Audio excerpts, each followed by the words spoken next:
வணக்கம். மார்கழி 13 திருப்பாவை பாசுரம் 13. புள்ளின்வாய் கீண்டானை பொல்லா அரக்கனை கிள்ளிக் களைந்தானை கீர்த்திமை பாடிப்போய் பிள்ளைகள் எல்லோரும் பாவாய் களம்புக்கார் வெள்ளி எழுந்து வியாழமுறங்கிற்று புள்ளும் சிலம்பினக்கான் போதரி கண்ணினாய் குள்ளக் குளிர குடைந்து நீராடாதே பள்ளி கிடத்தாயோ பாவாய் நீ நன்னாளால் கள்ளம் தவிர்த்து கலந்தேலோர் எம்பாவாய். விளக்கம்.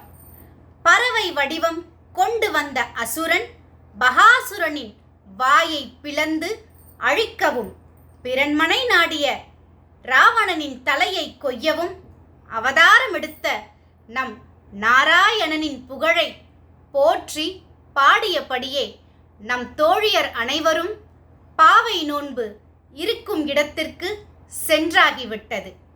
கீழ்வானத்தில் வெள்ளி முளைத்து விட்டது, வியாழன் மறைந்து விட்டது. பறவைகள் கீச்சிட்டு பாடுகின்றன. தாமரை மலர் போன்ற அழகிய கண்களை உடையவளே, விடியற் பொழுதின் அனைத்து அறிகுறிகளையும் அறிந்தும் தெரிந்தும் உடல் நடுங்கும்படி குளிர்ச்சியான நீரில் நீச்சல் அடிக்க குளிக்க வராமல் என்ன செய்து கொண்டிருக்கின்றாய்?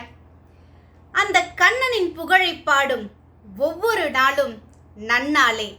மார்கழி மாதத்தில் அவன் புகழை பாடுவது இன்னும் சிறப்பல்லவா? எனவே தூக்கம் என்னும் திருட்டை தவிர்த்து எழுந்து வந்து நீராடுவாயாக. நன்றி, வணக்கம். ஸ்ரீ ஆண்டாள் திருவடிகளே சரணம்.